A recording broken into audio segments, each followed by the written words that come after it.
व्यक्ति किसी और वस्तु या भाव से परिचित हो ना हो, भय और भविष्य दोनों ही व्यक्ति के मन में सदैव रहते हैं, जिनका अस्तित्व व्यक्ति के अस्तित्व पे भारी रहता है। विचित्र है ना? वह वो है जिसे आप नहीं जानते, जो अनजान है, और इसी कारण आपको भय लगता है कि ना जाने क्या होगा।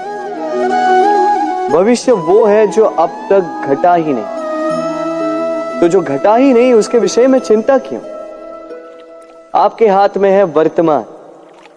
वर्तमान के कर्म सत्य मन से कीजिए और सोचिए ये कि अपने कर्मों को और कितनी श्रेष्ठता से किया जा सकता है। इसलिए आप विश्वास कीजिए, यदि वर्तमान के कर्मों को आप सत्य मन से करोगे तो भय स्वयं ही निकल जाएगा और भविष्य का फल अवश्य ही मीठा होगा। इसलिए भय और भविष्य से डरना छोड़ दीजिए, इस वर्तमान को जी।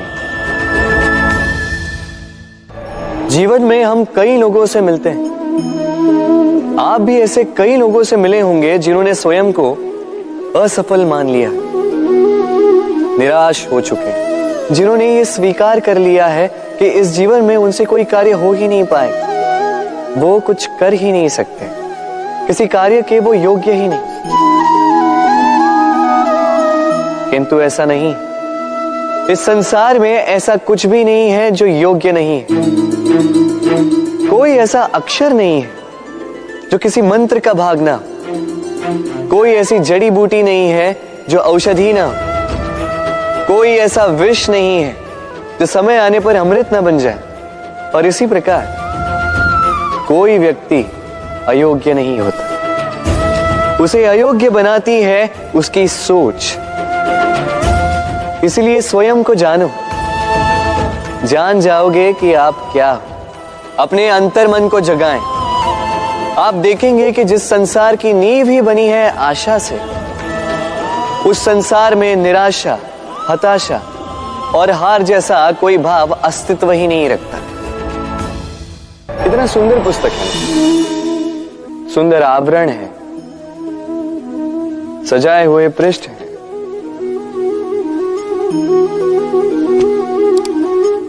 किंतु क्या ये सत्य में अद्भुत पुस्तक कहलाने की पात्र है? क्या इसमें जो लिखा है वो सत्य है, प्रेरणादायी है, हमारे लिए मूल्यवान है? कैसे निश्चय लिया जाए इस बात का? अब आप सोचेंगे कि सीधी सी बात है, आवरण को देख के पुस्तक की गुणवत्ता कैसे जानी जा सकती? इसके लिए तो आपको उसे पढ़ना होगा, उसे समझना होगा, समय देना होगा, है ना? बिल्कुल उचित सोच रहे हैं आप। बस आश्चर्य की बात यह है कि पुस्तक के विषय में आप ये सारी बातें जानते हैं, किंतु किसी व्यक्ति के विषय में आप ये सारी बातें मन में नहीं लाते। व्यक्ति का मूल्यांकन भी उसके वस्त्रों से, उसके शारीरिक रूप से या उसकी सुंदरता से नहीं किया जा सकता। उसके लिए आपको उस व्यक्ति को पढ़ना होगा, उसे समझना होगा, उसे समय देना होगा। पर हम क्या करते हैं?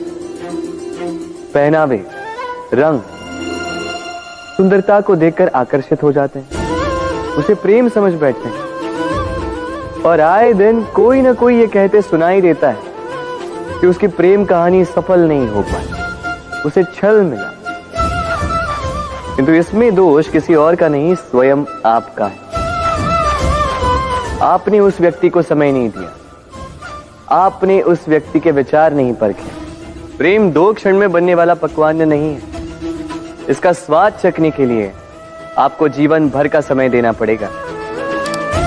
तो समय दीजिए, एक दूसरे के रूप से नहीं, आत्मा से जुड़ी, निश्चित ही मन प्रसन्नता से कह उठेगा,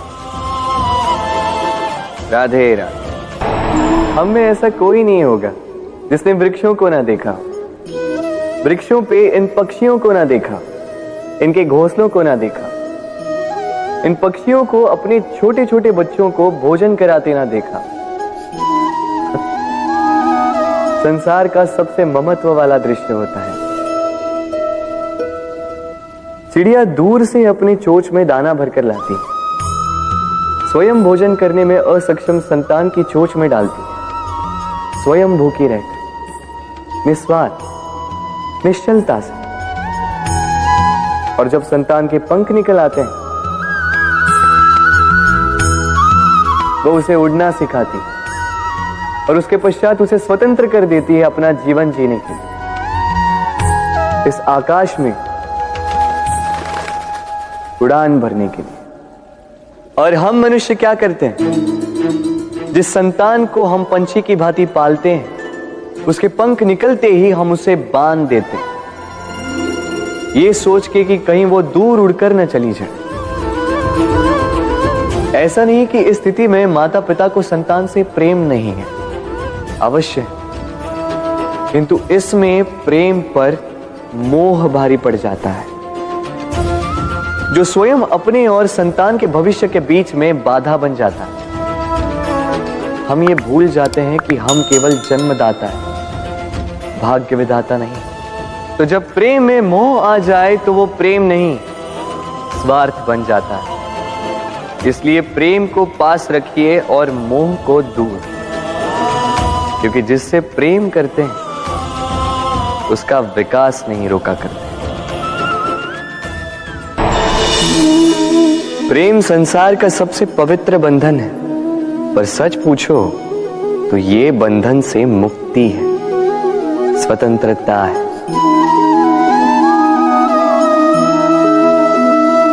नहीं समझे?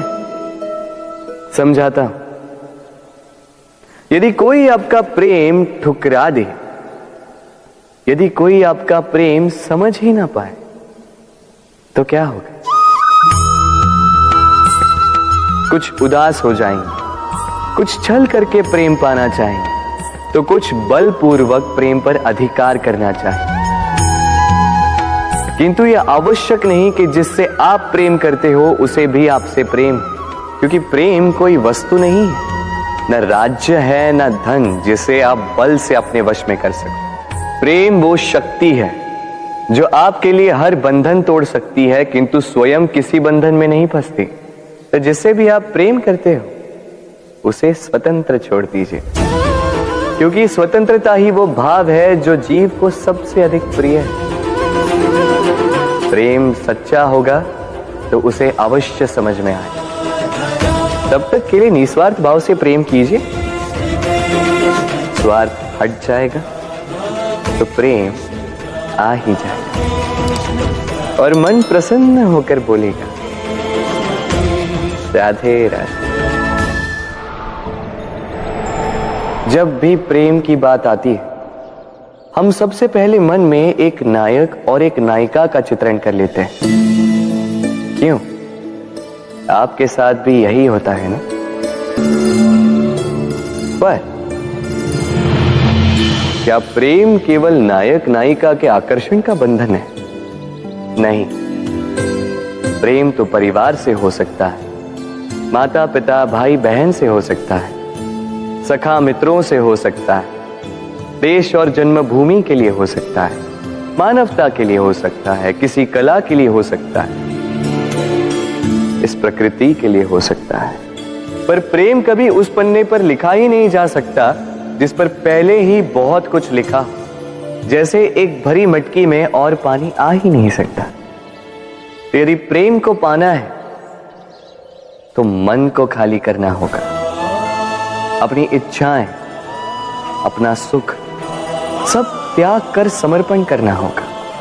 अपने मन से व्यापार हटा दो, तभी प्यार मिलेगा। और मन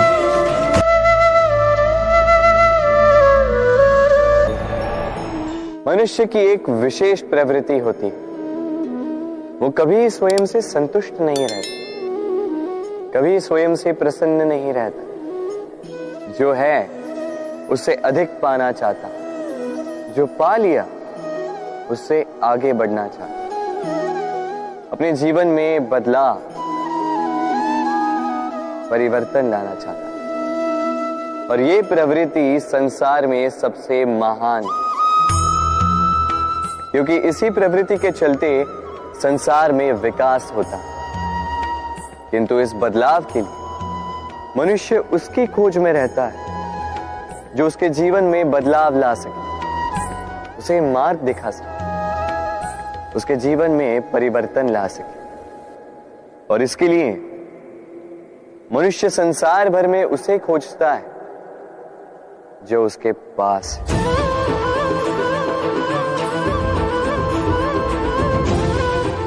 बताइए कौन? यदि कोई आपका जीवन बदल सकता है तो दर्पण देखिए। वो आप स्वयं है जो आपका जीवन बदल सकते हैं। वो आप स्वयं है जो स्वयं को मार्ग दिखा सकते हैं, जीवन में बदलाव ला सकते हैं, परिवर्तन ला सकते हैं। इसलिए पहचानिए अपनी भीतर की शक्ति को और विश्वास कीजिए कि इस संसार में आपसे अधिक शक्तिशाली और कोई नहीं। जीवन बदल जाएगा और अंधविश्वास का नहीं, आत्मविश्वास का हाथ थामिए। आपकी समस्याएं स्वतः दूर हो जाएंगी। तो प्रेम से बोल, राधे राधे।